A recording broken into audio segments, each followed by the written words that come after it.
하나님 말씀은 사무엘상 1장 19절부터 우리 28절까지 말씀을 한 절씩 교독하겠습니다. 그들이 아침에 일찍 일어나 여호와 앞에 경배하고 돌아가 라마의 자기 집에 이르니라. 엘가나가 그의 아내 한나와 동침하매 여호와께서 그를 생각하신지라.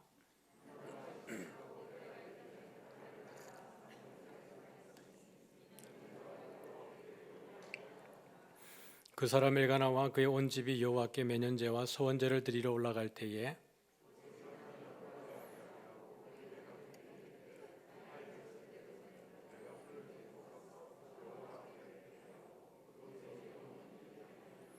그의 남편 엘가나가 그에게 이르되 그대의 소견에 좋은 대로 하여 그를 젖떼기까지 기다리라. 오직 여호와께서 그의 말씀대로 이루시기를 원하노라 하니라. 이에 그 여자가 그의 아들을 양육하며 그가 젖떼기까지 기다리다가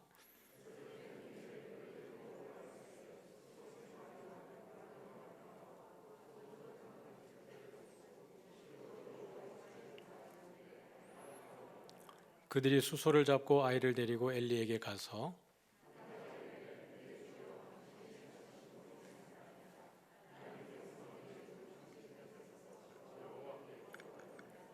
이 아이를 위하여 내가 기도하였더니 내가 구하여 기도한 바를 여호와께서 내게 허락하신지라. 그러므로 나도 그를 여호와께 드리되 그의 평생을 여호와께 드리나이다 하고 그가 거기서 여호와께 경배하니라. 아멘. 지난주에는 우리 전도 나가서 전도 보고를 드리는 겁니다. 전도 나가서 또 관계 전도, 노방 전도를 한 가운데에 낙심하신 또 부부께서 코로나가 끝나고 나면 교회 또 나오겠다고 또 하신 분도 계셨고, 노방 전도 나가서 글 없는 책으로 이렇게 전도했는데 예수님 영접하고 또 믿음 생활 하겠다고 하신 분도 계셨고, 청소하신 분도 예수님 영접하겠다고 이렇게 노방 전도의 현장에서 전도의 열매들이 결실하고 있습니다. 성도님들이 마음 모아서 기도해주고 계시기 때문에 또 이런 놀라운 은혜들이 있는 줄 믿습니다. 여러분이 길거리 지나가다가 전도받고 예수 믿겠다고 고백하는 일이 여러분 쉬운 일이 아닙니다. 하나님의 특별한 은혜가 그 한 사람 한 사람에게 주어지는 것인데 우리가 나가지 않는다면 그들이 들을 기회가 없는 것이겠죠. 그러나 저희들이 나가서 1시간, 1시간 반씩 전도하고 돌아오는 그 짧은 시간 안에 이런 전도의 열매들이 맺어지는 겁니다. 성도님들이 계속 기도해 주시고 또 시간 되시면 또 함께 동참해 주시고 여러분들 일상의 현장 가운데에서 여러분이 담대한 마음으로 전가하실 때에 하나님께서 구원하시기로 예정한 분들이 한 분 한 분 주께 돌아오게 될 줄 믿습니다. 네, 말씀을 같이 나누도록 하죠. 오늘 이제 19절부터 28절까지 내용을 보면 장면이 실로에서 라마 자기 집으로 가게 되고 또 하반절로 가면 다시 실로로 옮겨지게 되는 겁니다. 우리로 말하면 교회, 집, 교회 이게 이제 반복이 되고 있는 것이지요. 하나님이 한나를 생각하셔서 여호와께서 그녀를 생각하신지라 이렇게 오늘 19절 하반절에 보면 나옵니다. 지난 시간에 보았던 것처럼 한나가 하나님 앞에 소원해서 기도하죠. 하나님, 만일 주의 여종의 고통을 돌보시고 기억하셔서 아들을 주시면 내가 이 아들을 하나님께 드리고 평생에 삭도를 머리에 대지 않겠습니다 라고 소원을 했습니다. 나실인으로 드리겠다라는 소원을 한 거죠. 그 기도를 들으시는 하나님께서 한나를 기억하고 생각하셔서 그녀에게 태의 문을 열어주시고 자녀를 주시는 것입니다. 우리 20절을 같이 한번 읽어볼까요? 같이 읽습니다. 시작. 한나가 임신하고 때가 이르매 아들을 낳아 사무엘이라 이름하였으니 이는 내가 여호와께 그를 구하였다 함이더라. 20절에서 스토리 전개가 아주 빨라졌죠. 임신하고 아들을 낳고 이름을 사무엘이라 했다. 그리고 사무엘이라고 한 것은 내가 여호와께 그를 구하였다 함이라 이렇게 설명을 하고 있는 것입니다. 어느덧 이 스토리의 주인공이 브닌나와 엘가나와 한나와 그 가족에게서 스토리의 주인공이 이제 한나에게로 집중되고 있는 것을 보게 되는 거예요. 그리고 이 아들이 태어났을 때 이름을 사무엘이라고 이름을 부르게 된 겁니다. 사무엘의 의미를 여기 보면 내가 여호와께 그를 구하였다라고 풀어놓았지만 사실 사무엘이 가지고 있는 이 어원으로 보면 단어의 구성으로 보면 사실 이런 해석은 나오지가 않습니다. 내가 여호와께 그를 구하였다라기보다는 여호와께서 들으셨다라고 하는 것이 사무엘이 가지고 있는 이름에 더 의미에 가깝다고 볼 수 있는 거죠. 예를 들면 이렇게 설명을 해드릴 수 있습니다. 제 이름이 수호인데 숫자가 목숨 숫자입니다. 호자는 넓을 호자인데요. 제가 여러분에게 저를 소개할 때는 수호천사라고 이렇게 소개를 합니다. 그런데 여러분, 제가 숫자를 왜 목숨 숫자를 썼을까? 여러분 이제 잘 모르시죠? 출생의 비밀이 있습니다. 제가 어머니 뱃속에 있었을 때 저희 어머니가 저를 떼기 위해서 마음과 뜻과 정성을 다해서 애를 많이 썼습니다. 옛날에는 이제 애들이 많았고 가난하니까 막내이다 보니까 이제 한 명이 더 부담스러운 거죠. 그래서 이제 떼려고 약을 드셨는데 안 떨어지니까 좋다는 일본약까지 먹으시면서 뗀 거예요. 제 어릴 때 별명이 저희 누님이 저를 보고 일제라 그랬습니다. 넌 일제야 그랬어요. 그런데 이제 뛰어내리고 구르고 했는데도 제가 이게 붙어 있는 겁니다. 태어난 거죠. 그래서 이제 동네 사람들이 제가 태어났을 때 많이 와서 저를 보러 왔대요. 제대로 정상적으로 태어났는가 싶어가지고. 눈이 작은 것 외에는 괜찮습니다. 네. 근데 이제 수호라고 해서 숫자에다가 넓을 호자는 이제 학렬 돌림자입니다. 그러니까 수호라고 하고 목숨 숫자와 넓을 호자를 썼지만 제가 예를 들면 하나님 은혜로 태어났습니다 라는 말로 표현을 하는 것과 똑같은 겁니다. 사무엘이라고 말을 했지만 이것은 내가 여호와께 그를 구하였다, 그렇게 해서 태어난 아들이다 라는 의미로 우리가 볼 수 있는 것이죠. 그러니까 한나의 그 간절한 기도, 한나의 격분하고 아픈 그 가운데에서 부르짖던 기도에 대해서 하나님이 그녀를 들으시고 기억하셔서 그에게 선물을 주신 것입니다. 그것은 단순히 한 아들을 주신 것이 아니라 내가 너를 버리지 않았고 내가 너를 사랑하고 너는 나에게 은총을 입은 여인이다라는 것을 하나님이 한나의 출생을 통해서 증명을 해 주시는 것이죠. 그래서 한나는 그 기쁨에, 그 감격에 소원을 지키기 위해서 이 아들을 하나님께 드리기로 작정을 하는 것입니다. 한나가 사무엘을 드리는 것은 여러분 여러 측면에서 한번 볼 수 있는데, 한나에게 아들은 장자입니다. 맞죠? 그 다음에 독자입니다. 한나에게 사무엘은 그렇게 존귀하고 아주 소중한 아들이에요. 그리고 엘가나의 입장에서 보았을 때 엘가나는 이미 분인날을 통해서 자녀를 두었다고 알고 있습니다. 그럼에도 불구하고 아브라함과 하갈과 사라 관계 속에서 보면 아브라함과 하갈 속에서 이미 이스마엘이 있었습니다. 그럼에도 불구하고 아브라함의 대를 이어가는 것은 누구에게서 나는 씨입니까? 사라에게서 나는 씨입니다. 그러므로 이삭이 장자가 되어지는 것이죠. 그러고 보면 엘가나에게서 봐도 사무엘은 그 가정의 장자가 되는 것이고 아주 중요한 위치에 있는 아들이 바로 사무엘입니다. 하나님이 레위인들을 세우실 때 이 레위인을 세우는 의미는, 원래 이스라엘 가정에 태어난 첫 번째는 다 누구의 것이에요? 하나님의 것입니다. 그게 사람이든 가축이든 동물이든 할 것 없이 가정에서 태어난 첫째 것은 다 하나님의 것인데, 특별히 사람 가운데의 장자를 대신해서, 그 각 사람의 집의 장자를 대신해서 하나님을 섬기도록 선택받은 지파가 있었는데 그 지파가 누구예요? 레위 지파입니다. 레위 지파는 이스라엘 모든 집안의 장자들을 대표해서 하나님을 섬기는 그 지파예요. 사사기의 여러분 말미를 보면 레위인들이 얼마나 타락했는지를 우리는 보았습니다. 그리고 엘리와 엘리의 아들들을 보면 이들이 여전히 사사 말기에 레위인들이 가지고 있는 타락한 모습을 그대로 보여주고 있는 거예요. 하나님께 바침받고 하나님께 장자의 역할을 해야 되는 레위인들이 그 역할을 전혀 하지 못하고 오히려 하나님의 마음을 아프게 하는 위치에 놓여 있는 겁니다. 이때에 한나가 누구를 드리는 거예요? 사무엘을 하나님께 올려드리는 것입니다. 그러면 우리는 이 현장을 볼 때 두 가지 측면을 한번 볼 수 있죠. 그 현장으로 들어갔을 때, 엘리와 한나와 엘가나가 있는 그 현장으로 들어갔을 때 그 상황과 이 사무엘상이 기록되어져 있는 상황 속에 독자의 입장에서 한번 이 상황을 두 가지에서 한번 볼 필요가 있습니다.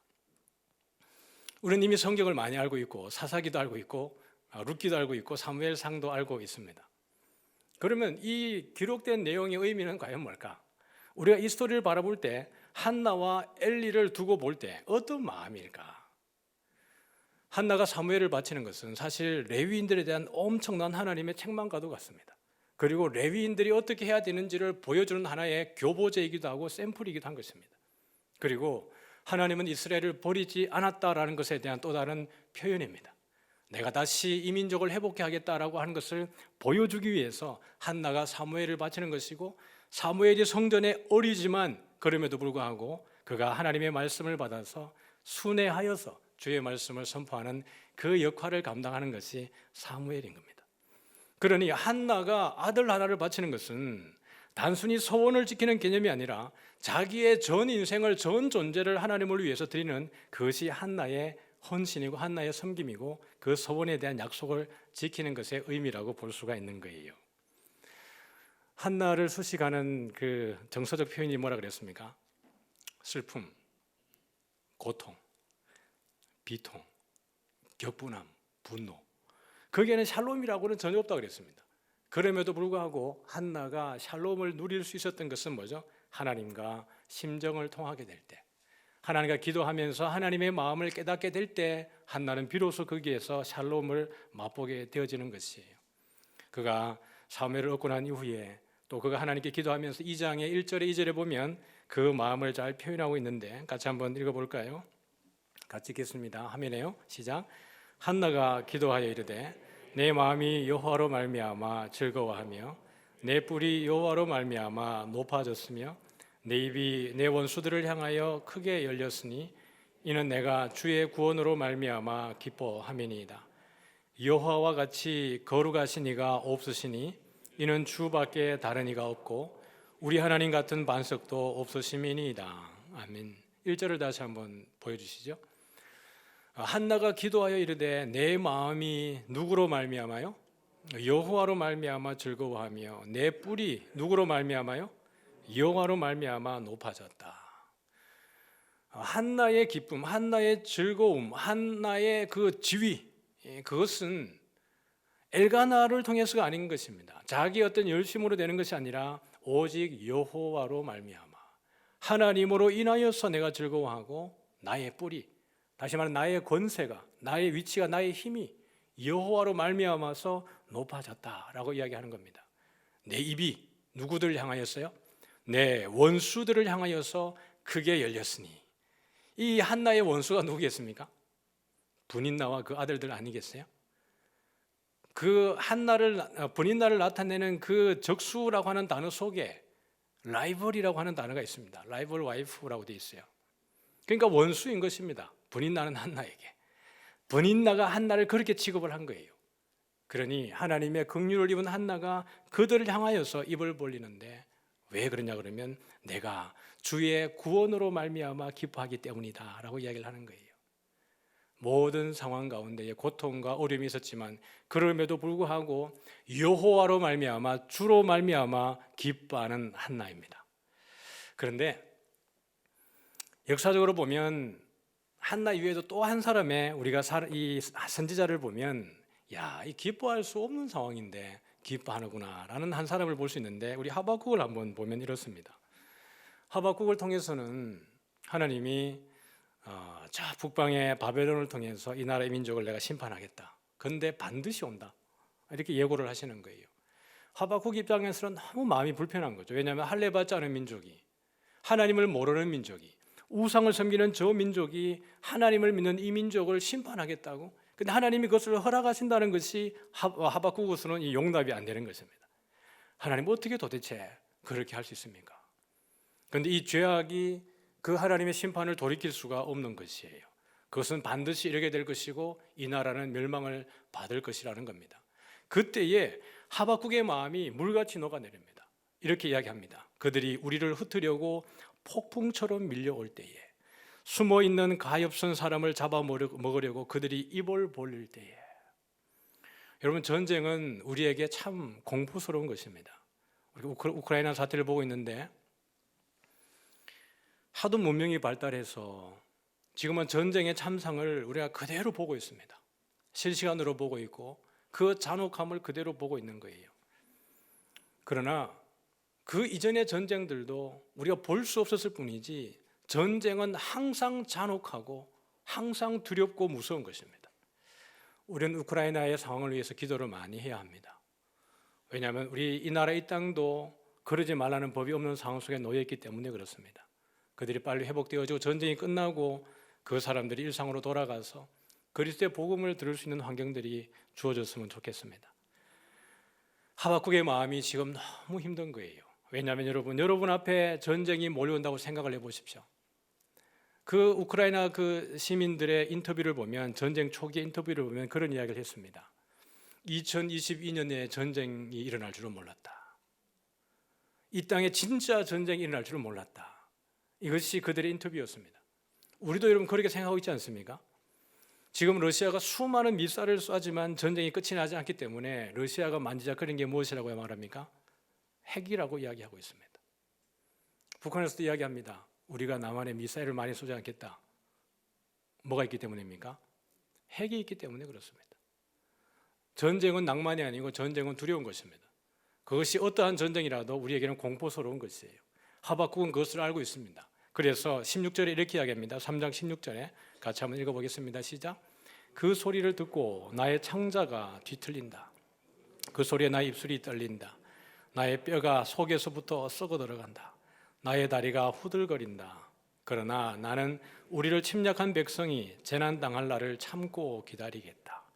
표준 세번역으로 여러분에게 보여드리는 겁니다. 단의 의미가 조금 더 여러분에게 이해하기 쉽기 때문에 그렇습니다. 이 이야기를 들을 때 자기의 창자가 뒤틀리고 입술이 떨리고 뼈가 속에서부터 썩어 들어간다는 거예요. 다리에 힘이 풀려서 더 이상 일어설 수 없는 지경까지 내가 놓였다라고 이야기합니다. 그러나 나는, 그럼에도 불구하고 나는 우리를 침략한 백성이 재난당할 날을 참고 기다리겠다. 여러분, 이것이요, 오직 의인은 믿음으로 말미암아 산다라고 하는 것의 의미를 담고 있는 내용입니다. 의인이 믿음으로 사는 것은 관념으로 신념으로 그냥 좋은 추상적인 생각의 결심으로 사는 게 아니라는 이야기입니다. 믿음은 현실적인 문제예요. 나에게 닥쳐진 환난이, 내 창자가 끊어지고 뒤틀리고 뼈가 썩어 들어가는 상황 속에 있을 때라도 내가 포기하지 않고 끝까지 하나님의 일을 기대한다는 거예요. 하나님이 우리를 구원하시고 하나님이 그 적들을 완전히 파멸할 것에 대한 믿음을 가지고 견디겠다라는 거예요. 하나님이 주의 화살이 그 군대의 지휘관을 꿰뚫습니다. 지휘관의 심장을 꿰뚫을 것입니다 라는 거예요. 화살을 그냥 훌륭한 병사가 쏘도 백발백중일 텐데 하나님이 화살을 쏘면 그것이 얼마나 정확하게 적군의 심장을 뚫어버리겠습니까? 주께서는 말을 타고 바다를 밟으시고 큰 물결을 휘저으십니다. 모든 세상 가운데에 주님이 이기시고 정복하신다라는 이야기예요. 예수님이 물리를 걷는 것이 그냥 걷는 게 아니에요. 예수님이 물리를 걷는 것은 모든 사단의 세력을 짓밟고 있다는 뜻입니다. 그런 가운데에 이 하박국이 우리가 너무 잘 알고 있는 17절을 이야기합니다. 같이 한번 볼까요? 시작. 무화과 나무에 과일이 없고 포도나무에 열매가 없을지라도 올리브 나무에서 딸 것이 없고 밭에서 거두어드릴 것이 없을지라도 우리의 양이 없고 외양간에 소가 없을지라도. 우리는 이 찬양을 율동하면서 무화과 나무 이렇게 하는데 그냥 제 개인적으로는 이게 춤을 출 수 있을까? 창자가 뒤틀리고 속이 뼈가 썩어 들어가는 이 상황에 전쟁의 두려움을 경험하는 이 상황 가운데 우리가 이 찬양이 율동할 수 있는 찬양일까라는 제 개인적인 그냥 생각입니다. 여러분, 치명적인 삶의 고통을 경험해 보면 비슷한 것이 와도 트라우마가 생깁니다. 다시는 그 아픔이 나에게 오지 않기를 기다리는 거예요. 우크라이나의 상황을 보면 성한 곳이 여러분 있습니까? 미사일의 그 포의 총탄에 도시가 무너지고 사람이 학살되어져 가는 것입니다. 여기 보면 무화과 나무에 과일이 없고 포도나무에 열매가 없고 올리브 나무에 딸 것이 없고 밭에 거두어드릴 것이 없고 우리의 양이 없고 외양간에 소가 없다는 것이 무엇입니까? 전쟁의 참상의 결과입니다. 전쟁이 휩쓸고 지나가면 아무것도 남은 것이 없는 상황이 우리에게 놓여지게 될 것이에요. 그런데 여기에 놀라운 역설이 여기 있습니다. 아주 놀라운 역설이 여기 있는 것인데 18절입니다. 같이 한번 읽어보죠. 시작. 나는 주 안에서 즐거워하련다. 나를 구원하신 하나님 안에서 기뻐하련다. 근데 이 즐거움은 승리의 계가입니다. 그냥 잔치집 페스티벌 할 때 나는 그런 즐거움이 아니고요, 승리의 계가예요. 전쟁에서 반드시 승리한다는 것에 대한 그 승리를 자축하는 계가를 부르겠다라는 뜻입니다. 그러니 얼마나 그 고통 가운데, 환난 가운데에 비장하면서도 뭔가 가슴이 먹먹한, 결국에는 하나님이 해내고 마셨다고 하는 것에 대한 감사와 감격이 여기에 고백되어져 있는 것입니다. 결국 하나님이 이길 것에 대한 믿음이 여기에 묻어 있는 거예요. 18절에도 보면, 다시 한번 본문을 띄워주시겠습니까? 나는, 18절을 다시 띄워주세요. 나는 누구 안에서요? 주 안에서 즐거워하련다라는 거예요. 여러분, 여기에 포인트가 있습니다. 주 안에서. 한나가 기뻐하는 것이 누구로 말미암아입니까? 여호와로 말미암아입니다. 바울이 너희는 기뻐하라라고 이야기할 때 어디에서 기뻐하라 그랬어요? 주 안에서 기뻐하라. 다시 말하노니 기뻐하라 그랬어요. 누구 안에서요? 주 안에서요. 바울이 그 주 안에서 기뻐하라고 말할 수 있는 상황은 본인은 정작 감옥 안에서 내일 죽을지 모레 죽을지 어떤 상황에 있을지 모르는 그 감옥에 있는 상황입니다. 그런데도 불구하고 바울은 기뻐하라는 거예요. 누구 때문에 기뻐하는 거죠? 주님 때문에요. 바울이 13권을 쓴 그 서신들 가운데에서 여러 번 반복되고 문장에 빠짐없이 너무 많이 등장하는 단어가 뭐냐 그러면 예수 안에서, 주 안에서, 그 안에서, 그리스도 안에서 라는 표현이 바울 서신에 셀 수 없을 만큼 많습니다. 여러분, 우리가 글을 써보지만 글을 쓸 때, 편지를 쓸 때, 여러분이 어떤 논문을 쓸 때나 원고를 써 내려갈 때 피해야 되는 것이 뭐냐 그러면 반복되는 단어를 피해야 됩니다. 반복되는 단어는 자칫 잘못 쓰게 되면 글이 지저분해지고 아주 퀄리티가 떨어져 버립니다.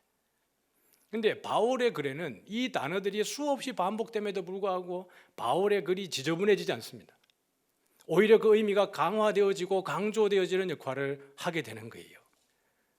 그러므로 오늘 우리가 어떤 상황과 상관없이 상황을 벗어나서 우리가 누구 안에 있을 때, 주 안에 있을 때 거기에 참된 기쁨이 있다는 것을 꼭 기억하시기 바랍니다.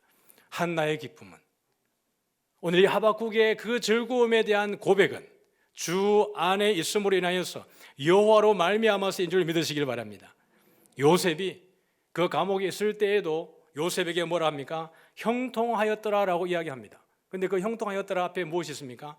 여호와께서 함께 하심으로 그가 형통하였더라라고 이야기합니다. 요셉의 형통함의 근거는 하나님이 함께 하시기 때문에 그렇습니다. 다윗의 고백에도 내가 사망의 음침한 골짜기를 다닐지라도 내가 해를 두려워하지 않을 것은 누가 함께하기 때문입니까? 주께서 나와 함께 하심이라. 주의 지팡이와 막대기가 나를 안위하시나이다. 우리 주님이 나와 함께 있을 때 그것이 어떤 상황이라 할지라도, 사망의 음침한 골짜기라 할지라도 거기에 구원이 있다는 것을 믿으시길 바랍니다. 그래서 우리의 구원은 세상의 그 구원과 다르고 우리의 기쁨은 세상의 기쁨과 근거가 다른 것이에요. 그게 한나가 우리에게 보여주는 아주 놀라운 메시지인 것입니다. 두 번째로 보면 이제 그의 소견에 옳은 대로 행하라라고 하는 엘가나의 이야기를 한번 보았으면 좋겠습니다. 우리 23절을 같이 한번 읽어볼 텐데요. 같이, 오늘 본문입니다. 같이 읽겠습니다. 시작. 그의 남편 엘가나가 그에게 이르되 그대의 소견에 좋은 대로 하여 그를 젖대기까지 기다리라. 오직 여호와께서 그의 말씀대로 이루시기를 원하노라 하니라. 예, 거기까지 읽죠. 아이를 드리겠다, 서원을 지키겠다라고 하는 것은 여러분 한나의 결심인 것 같습니다. 그런데 이 결심을 지키고 안 지키고의 여러분 키는 누구에게 있냐 그러면 엘가나에게 있습니다. 한나가 서원했지만 이 서원을 지키는 것에 대한 결정적 키는 누구에게 있냐 그러면 남편에게 있어요. 우리 민수기 30장 13절 한번 보겠습니다. 한번 보시죠. 민수기 30장 13절입니다. 네, 저는 기다리겠습니다. 민수기 30장 13절. 네, 같이 한번 읽어보죠. 시작. 모든 소원과 마음을 자제하기로 한 모든 서약은 그의 남편이 그것을 지키게도 할 수 있고 무효하게도 할 수 있으니. 여러분, 서약을 했는데 이 서약이 소원이 지켜야 될 건지 말아야 될 건지 최종 결정은 누가 한다는 거예요? 남편이 하는 거예요. 여러분, 엘가나에게 사무엘은 그저 있어도 되고 없어도 되는 사람이에요? 아니면 반드시 있어야 되는 사람입니까? 예, 자기에게 자기 아들입니다. 엘가나가 예를 들어서 이건 안 돼, 당신이 그렇게 서약했지만 이것은 내 아들이야, 절대로 줄 수 없어, 그러면 사무엘을 절대로 줄 수 없습니다. 그런데 지금 상황은 어떻게 합니까? 엘가나가 관여할 수 있는 상황이 아닙니다. 말씀드리지만 이 스토리의 주인공은 이미 한나에게로 집중이 되어져 있습니다. 엘가나가 도대체 거기에 들이라 말라 할 수 있는 상황이 아니게 된 거예요. 여러분, 자기 아들을 하나님 앞에 올려드렸던 또 한 사람이 있죠. 성경 저기 앞으로 가면 창세기에 누가 있어요? 아브라함이 있습니다. 우리 창세기 22장 2절 한번 보겠습니다. 같이 읽어보죠. 창세기 22장 2절입니다. 시작. 여호와께서 이르시되 내 아들 내 사랑하는 독자 이삭을 데리고 모리아 땅으로 가서 내가 내게 일러준 한 산 거기서 그를 번제로 드리라. 여러분, 자식을 드린다는 것이 쉬운 일이 아닙니다. 하나님은 아브라함에게 인신제사를 원한 것일까요? 우리 잘 알고 있는 것처럼 선지자 입다가 하나님 앞에 잘못된 맹세를 했다가 누구를 바쳐요? 자기의 무남 동료 딸을 하나님께 인신제사로 올려드려 버립니다. 그건 정말 영적으로 치명적으로 무지함에서 나온 아주 돌이킬 수 없는 결과를 낳은 거죠. 그런데 하나님이 아브라함에게 지금 누구를 바치라고 있는 거예요? 아들을 바치라는 거예요. 독자입니다. 그런데 아브라함은 여기에서 이런 방구하지 않고 3절에 바로 이야기하기를 아브라함이 아침에 일찍이 일어나라고 이야기합니다. 바울이 하나님께서 자기를 불렀을 때 이렇게 얘기합니다. 갈라디아서 1장 16절입니다. 한번 보여주시죠. 갈라디아서 1장 16절입니다. 시작. 그의 아들을 이방에 전하기 위하여 그를 내 속에 나타내시기를 기뻐하셨을 때에 내가 곧 혈육과 의논하지 아니하고. 한나와 아브라함과 바울을 보면 지금 공통적으로 보면 하나님이 자기를 콜링하고 부르셨을 때에 누구와 의논하잖아요? 혈육과 의논하지 않습니다. 이건 의논의 문제가 아니라 그냥 순종의 문제로 지금 이것을 보고 있는 거예요. 아브라함도 아들을 번제로 드리러 갈 때에 무슨 마음이었냐 그러면 히브리서 기자의 고백을 보면 아브라함이 이삭을 하나님께 제물로 드리고 나면 드리려고 칼을 막 들이대는 순간에 하나님이 안 죽게 할 거야 라는 마음이 아니었습니다. 아브라함은 내가 이 아들을 죽이고 나면 하나님이 이 아들을 어떻게 해요? 다시 살려낼 걸 믿었습니다. 아브라함은 이 이삭을 드리면서 이미 부활에 대한 신앙을 가지고 있었어요. 그 확신이 있었기 때문에 하나님이 나를 이렇게 쓰시는구나. 그래서 22장 1절에 보면 이렇게 얘기합니다. 그 이후에 하나님이 아브라함을 시험하시려고 라고 합니다. 아브라함이 이삭을 드리는 것은 하나님 입장에서는 테스트였습니다. 아브라함이 여러분 얼마나 진지하게 일을 벌이고 있는지 아십니까? 제단을 쌓고 나무를 버려놓고 그의 아들 이삭을 결박하고 제단 나무 위에 놓고 손을 내밀어서 칼을 잡고 그 아들을 잡으려 하니 조금의 망설임도 없습니다. 제단을 쌓아두고 이 아들을 묶어야 될까 말아야 될까, 이 아들을 묶은 다음에 이거 올려야 될까 말아야 될까의 고민이 없습니다. 일이 일사천리로 진행되는데 여러분 이삭을 바라보십시오. 이삭이 반응해요 안 해요? 이삭이 반항하지 않습니다. 여기에서 여러분 테스트는 아브라함뿐만 아니라 이삭에게도 동일하게 그 믿음이 테스트가 되어지고 있는 것이에요. 예수님이 제자를 부를 때 너희는 나를 따르라 라고 얘기했더니 한 제자가 이렇게 얘기했습니다. 누가복음 9장 61절과 62절을 한번 보겠습니다. 같이 읽죠. 시작. 또 다른 사람이 이르되 주여 내가 주를 따르겠나이다마는 나로 먼저 내 가족을 작별하게 허락하소서. 예수께서 이르시되 손에 쟁기를 잡고 뒤를 돌아보는 자는 하나님의 나라에 합당하지 아니하니라 하시니라. 아브라함이 이삭을 바치라는 주의 음성을 듣고 사라에게 여보, 꿈의 주님이 이삭을 제물로 바치라는데 어떻게 할까요? 그러면 사라가 어떻게 했을 것 같아요? 바쳐야지 이렇게 할 수도 있죠. 그러나 어떻게 할 확률도 있습니까? 당신이 개 꿈을 꾼 걸 거요. 그렇게 할 수 있지 않겠습니까? 상식적으로 생각을 해봐. 상식이라는 단어를 끄집어내고 이야기하면 이게 진행이 될 수 있겠습니까?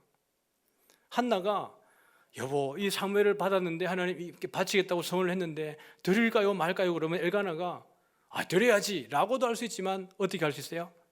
내 아들이요, 계명에 따라서 내가 당신의 서약을 결정할 수도 있고 동의할 수도 있고 내가 거부할 수 있는 권한이 내게 있다 라고 이야기하면서 끊을 수도 있습니다. 하나님이 바울을 불렀을 때 가족과 의논했다면 백발백중 그 콜링에 응답하지 못할 확률이 많았을 겁니다. 이 세 부류를 보면 뒤를 돌아보는 순간 손에 쟁기를 붙들고 뒤를 돌아보면 어떻게 돼요? 여러분 밭 안 갈아보셨죠? 쟁기 안 잡아보셨잖아요. 쟁기를 잡고 앞에 소가 끌고 가는데 쟁기를 잡고 뒤를 돌아보는 순간 어떻게 돼요? 쟁기는 지 마음대로 가게 될 겁니다. 이걸 붙들고 소를 제대로 갈 수 있도록 이렇게 소를 잘 몰면서 가야 밭 고랑이 만들어지고 밭이 뒤집어지고 밭을 갈 수가 있는 거예요. 예수님이 지금 그 얘기하고 있는 겁니다. 손에 쟁기를 잡은 자는 뒤를 돌아보는 것이 합당하지 않다는 거예요. 잡았으면 가라는 겁니다. 하나님께 부름받았으면 하나님이 쓰시겠다 그러면 예, 주가 쓰시겠다 하니 쓰십시오라고 순종하는 것이 하나님의 나라에 합당하다라고 이야기를 하는 것입니다. 그런 측면에서 보면 한나는 하나님의 말씀에 순종하고 있고 자신을 드리고 있는 것이지요. 마지막으로 세 번째로 볼 것은 여호와께서 허락하셨다라고 이야기합니다. 우리 27절 오늘 본문입니다. 우리 사무엘상 1장 27절 한번 보도록 하죠. 같이 읽습니다. 시작. 이 아이를 위하여 내가 기도하였더니 내가 구하여 기도한 바를 여호와께서 내게 허락하신지라. 너무 그냥 그 평범해 보이는 단어 같지만 여러분 이 시대적 상황을 보면 이 한나의 고백이 얼마나 대단한지 모르겠어요. 기도했더니 응답했다. 그 있는 일 아닌가? 네, 있는 일일 수 있습니다. 그런데 여러분 홈리와 비나스가 어떻게 행동하고 있는지 여러분 아시죠? 백성들이 와가지고 제사 드리겠다고 제물을 바쳤는데 그 삶으려고 넣으니까 이 아들들이 뭐라 그래요? 그 고기를 끄집어내가지고 삶지 말라는 거예요. 이 생고기를 하나님 더 기뻐한다 그러면서 거짓되게 이야기합니다. 거기 제사 드리는 여인들을 어떻게 보면 추행하고 그러면서 하나님의 제사를 뭐 했다 그래요? 멸시하였더라 이렇게 합니다. 그 말은 하나님이 그들에게 살아있다는 얘기예요? 그들에게는 하나님이 없다는 얘기예요? 예, 그들에겐 적어도 하나님이 없는 것처럼 살아가는 자들입니다. 홈리와 비느하스와 엘리의 행동을 보면요. 그런데 한나는 뭐라 그래요? 내가 하나님께 간구했더니 하나님께서 내 기도를 들으시고 응답하셔서 허락하셔서 받은 아이가 사무엘입니다 라는 뜻이에요. 한나가 보여주는 것은 하나님 살아계십니다. 하나님 시퍼렇게 살아계시고 하나님이 성전에 살아계신데 당신들이 하는 짓을 보면 하나님이 없는 것처럼 하고 있네. 이 아이는 하나님의 살아계심의 증거입니다라는 것을 한나가 보여주고 있는 것입니다. 사랑하는 성도 여러분, 하나님은 오늘도 우리 가운데 살아계신 분인 줄 믿습니다. 말로는 우리가 하나님 살아계시다라고 이야기하지만 우리의 행위로 보면 하나님이 없는 것처럼 살아가는 자들이 아니라 우리의 삶이 정말 코람데오로 하나님 살아계심 앞에 내가 서 있는 것처럼 한 주간 살아갈 수 있기를 주의 이름으로 축복합니다. 우리의 모든 삶의 기도 제목에 주님께서 귀를 기울이시고 응답하시는 분이 주님이십니다. 시편 기자가 이렇게 고백했어요. 내게 주신 모든 은혜를 내가 여호와께 무엇으로 보답할까? 한나가 이렇게 이야기하거든요. 나도 그를 여호와께 드리되 그의 평생을 여호와께 드리나이다. 왜냐하면 주님께 받았기 때문에 그렇습니다. 오늘 주님께 받은 여러분의 모든 시간과 은사와 그 소명들을 주님께 올려드리는 저와 여러분 되어지기를 주의 이름으로 축복합니다.